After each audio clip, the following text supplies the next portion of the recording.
소아시아 지역 공동체 상황을 이해합니다. 이방인 교회와 유대인 교회가 따로따로 있어서 분열되어서 도저히 하나가 되지 못했다고 합니다. 그때 물론 같이 지내자는 유대인들도 문제는 있었습니다. 사도행전 15장에 보면 할례를 받지 않는 이방인은 같이 구원을 받을 수 없다라고 말하는 걸 보아서 이 같이 지내자는 유대인들조차 자신들의 율법, 모세의 율법을 먼저 강조하고 이방인 교회에 조금 대척하기 위한 도구로 사용했던 것 같습니다. 이 분열을 해결하기 위해서 바울은 주 안에서 하나이 된 우리를 강조합니다. 에베소서 2장 15절, 아직 에베소서 편지의 서론 부분입니다. 바울은 이렇게 말합니다. 여러 가지 조문으로 된 계명의 율법을 폐하셨습니다. 그분은 이 둘을 자기 안에서 하나의 새 사람으로 만들어서 평화를 이루시고, 바울은 예수님이 이루신 율법의 문자적 조항의 폐지를 말합니다. 두 분열된 공동체가 하나로 연합하기를 원했습니다. 바울이 율법을 무시해서 폐지하자고 한 것이 절대 아닙니다. 바울은 다메섹 도상에서 예수님을 만나기 전까지 가말리엘의 제자로 엄청난 엘리트였고 율법 덕후였습니다. 이는 예수님을 통한 바울의 화해 권면이었습니다. 바울이 말한 율법 조항은 율법에 폐지하자는 조항은 다시 말하겠습니다. 바울이 말한 문자적 조항 폐지는 율법을 통해 서로를 정죄하고 서로를 가르는 기준으로 사용되던 율법을 그만 그렇게 사용하자라는 것이었습니다.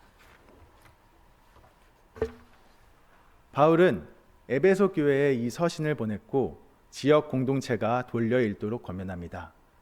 바울 서신은 돌려 읽는 것을 권면했습니다. 저희가 어렸을 때 만화책 하나 학교에 가져가면 한 반에 30명, 40명이 쉬는 시간에 다 돌려 읽지 않습니까? 딱 비슷합니다. 귀한 것이 왔으면은 모두가 공유되도록 돌려 읽는 것입니다. 근데 그만큼 소아시아 지역의 유대인 교회와 이방인 교회는 하나가 되지 못하는 공통점이 있었다라는 반증이 될 수 있을 것 같습니다. 저는 중학생 때 구약을 조금 무시하는 경향이 있었습니다.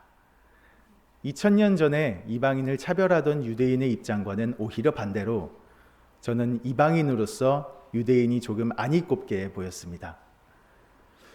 왜 그런지 생각해 보니까 구약의 하나님은 조금 심판하시는 하나님으로 사랑과는 거리가 좀 멀어 보였습니다.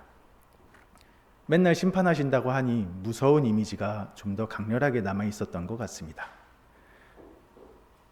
한때 방학이었는데 이런 기억이 있습니다. 제 사촌 형이 신학생이고 지금 목사인데 열심히 하고 계시는데 그 형한테 이렇게 물어봤어요. 구약은 무슨 쓸모예요? 신약이 있는데 구약은 이제 쓸모없는 거 아닙니까? 라고 이제 중학생 때 그렇게 주제넘는 질문을, 상당히 어이없는 질문을 했더랬습니다. 그때 그 형은 구약이 있기 때문에 신약이 있을 수 있다라는 모범적인 답변을 해주셨지만 당시 중학생인 제게는 이해가 조금 어려웠습니다. 구약의 하나님의 엄격함과 신약의 예수님의 따뜻함은 여전히 아주 다르게 느껴졌기 때문입니다. 그런데 저와 같은 생각을 한 신학자가 있었습니다. 이 사람은 2세기 교부시대 사람인데 마르키온이라는 인물입니다. 구약 폐기론을 주장하는 이단 신학자였습니다. 하마터면 저도 이단이 될 뻔했습니다. 사실 구약과 신약은 떼려고 해야 뗄 수 없는 관계인 걸 모두 잘 아실 겁니다. 하나님과 예수님의 온도가 그리고 이미지가 조금은 달라 보일 때가 있지만 사실은 조금도 다르지 않습니다. 그도 그럴 것이 본질상 동일하신 삼위일체니까요. 저는 그게 머리로만 알고 있던 이 사실이 마음으로 다가오기까지는 좀 오랜 시간이 걸렸던 것 같습니다. 학부 전부 마치고 대학원 첫 학기가 돼서야 알았습니다. 구약에서 하나님의 말씀은 매우 좀 잔인하고 무섭게 나타날 때가 있습니다. 하지만 그 심판의 말씀은 역설적이게도 사랑의 메시지입니다. 에스겔, 역대기 상하, 이어지는 신명기 제사장의 문서에도 이사야, 아모스, 호세아, 미가 등의 민초들의 예언서에도 모든 구절은 하나님 안에 같이 사는 우리를 목표로 하고 있습니다. 그런데 가끔 구약의 메시지를 좀 더 급진적으로 알아듣는 분들이 계신 것 같습니다. 그런 분들이 조금 급진적으로 받아들이는 부분이 이겁니다. 구약의 메시지는 너무 공산주의적이다 라는 오해를 하시는 분들이 가끔 계시더라고요. 그런데 구약은 가진 것을 전부 나누라고 말하지 않습니다. 하나님이 요구하시는 것은 한 가지입니다. 맡겨진 자리에서의 공정함입니다. 내가 있는 위치에서의 진실됨, 부끄러울 것 없는 투명함을 요구하십니다.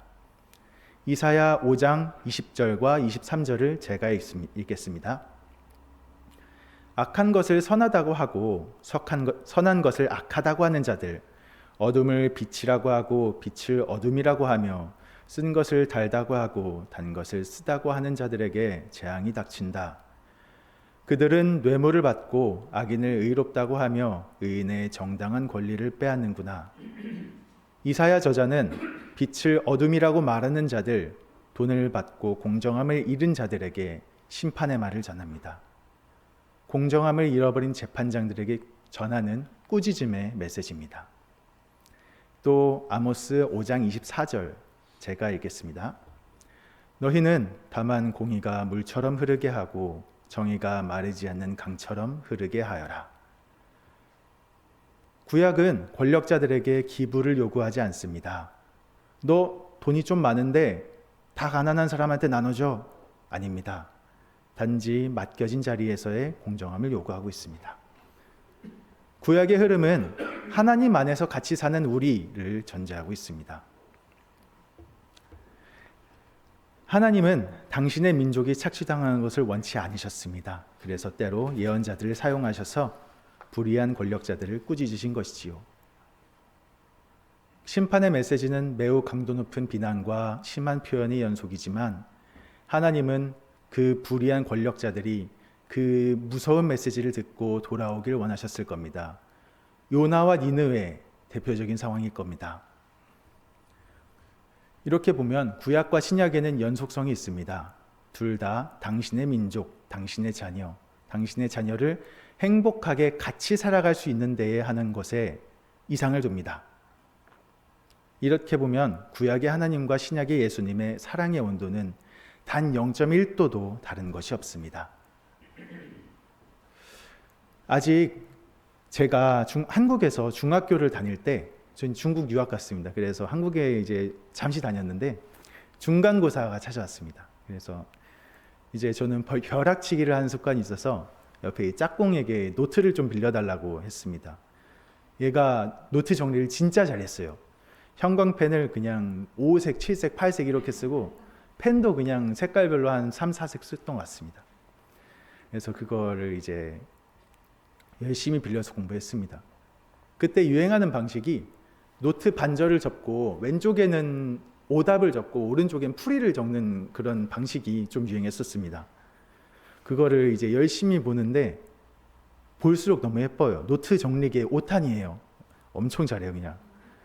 당시 그 친구에게 다 빌려서 했고 성적을 봤는데 제가 그 성적이 좋은 편이 아니었습니다만 그 친구가 뒤에서 2등한 거예요. 얘가 왜 이렇게 성적이 안 좋지? 보니까 노트 정리를 너무 예쁘게 하는데 집착해서 성적이 나오지 않는 주객전도 상황이 나왔습니다. 얘가 노트 정리하는 거 신기한 게 있던 게 오답 노트와 정답 노트지 않습니까? 근데 오답 노트에 똑같이 적혀 있어요. 항상 다 틀렸다는 겁니다.